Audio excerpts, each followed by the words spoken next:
But let's get into the next one, Five man. minutes on the clock. 5 minutes on the clock. Nunes versus Megan Anderson.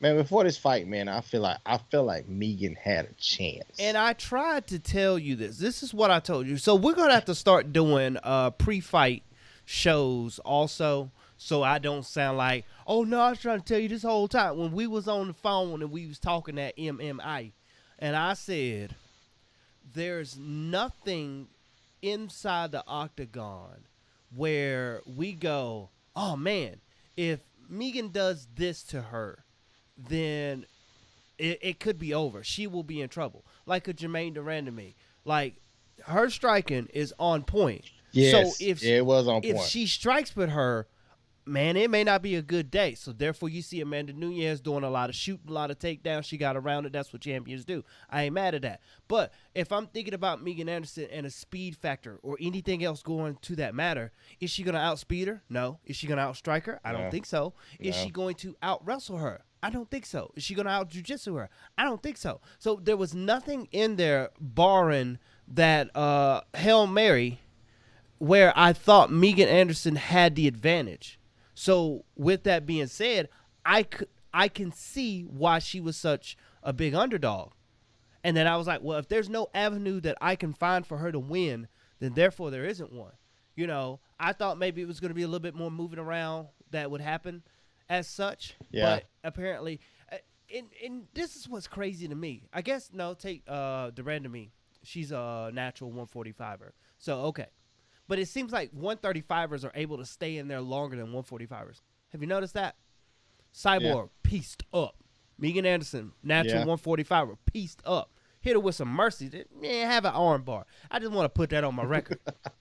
Just want to put that on my record. She did, man. She did, man. Hey, man, before you get on more of the analyzation, man, you got to tell the people exactly what you thought when she got hit with that overhead Did right. you see it? You saw it in the eyes. Because you could see how I watch a lot of fights. I watch a lot of regional fights, and I watch a lot of things. And there's this thing where, like, when you get hit, and then when you get hit, and then, what was that?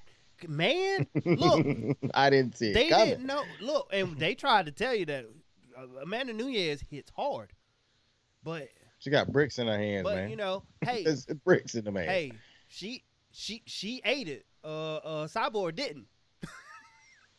Oh, no. Cyborg didn't eat that. Oh, Cyborg did not eat that. But Nah, but hey, she did the stanky leg a little bit though when I she think got that was a hit with that slip. boy. That was right, a slip. that one don't slip, man. That right leg when went she went straight. not whenever she kind of came in. I thought, when she straight leg, I thought she slipped on the mat. But She yeah, when straight laid that thing, ooh, boy. boy.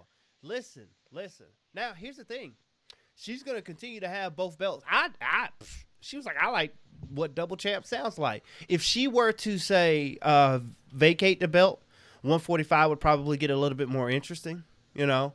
Yeah. You know, they don't have a lot to build with, but they can do a lot because Megan Anderson could be the champion, but most of her fights are going to be close. And then we're like, oh, man. But she said she's going to keep that belt, and now it's like, who? I know you proposed the idea of, like, can she make 125? No, I don't think so. I feel like I think they make more of a super fight with Valachenko. But so the same thing that you said about Israel Adesanya and the issue that he had with 205 Jan Blachowicz is the same issue that's now going to be had with your Valentina Shevchenko, is the fact that fighting at 125, she's now conditioned to fight at 125. I don't see her going back to 135 to fight Amanda Nunes, who's knocking people out at 145. And in fact, in a division that she is almost cleaned out, and she ain't got to worry in the world. That's the best bet, man. That's the best bet for an actual fight that Nunes is not favored by a lot. But Dana White did say in the post-fight interview that since Nunes didn't take as much, if not any damage, that it's going to be a quick turnaround and they're going to have a title fight for 135. Yeah, which cool.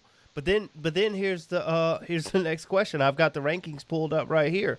Pound for pound, heavyweight, strawweight. Let's see, bantamweight. There's no rankings for the featherweight division. You got bantamweight. So she's gonna fight. Turn around. What's she gonna do it next week? That's the only way it'll be interesting. Here you go. Number 1, Jermaine Durandamy. Eh. Number 2, Holly Holm. Meh. Number 3, Aspen Ladd, and she's out with she tore ACL, MCL, PCL, MC hammer. She tore all of them. Oh, I know. boy, I think goodness. it was just an ACL. Oh, Number 4, Irene Aldana. I don't think she's ready. Yana Kunitskaya. She's not ready. Juliana Pena. That's the only one, and she's at number 6. And that would. wait. Hey, Juliana Pena was texted, and she was blowing up Dana White's and all the individuals who put together fights. They were blowing the phone up, man. So that might be the next fight for New Year's, but I think it's going to be another Megan Anderson. I would give Juliana Pena a better shot than I would Megan Anderson because of the fact that she can move around faster than Megan can. And Megan looks slow, man. Megan looked very slow. There is an avenue that we can talk ourselves into, a la Justin Gaethje style, of something that Juliana Pena can do that can give the champion problems. Otherwise, I'd say the same thing. But I feel like that fight will last longer. I feel like Juliana Pena has a better chance. But ultimately, I don't see her winning. And I feel like she's not going to cruise to a victory, but we're going to look back on it as like, she might have been a little trouble. But I guess she wasn't really in trouble as she won that fight. And after that, what? She's not going to retire. She said she's going to retire with both belts, man. Yeah.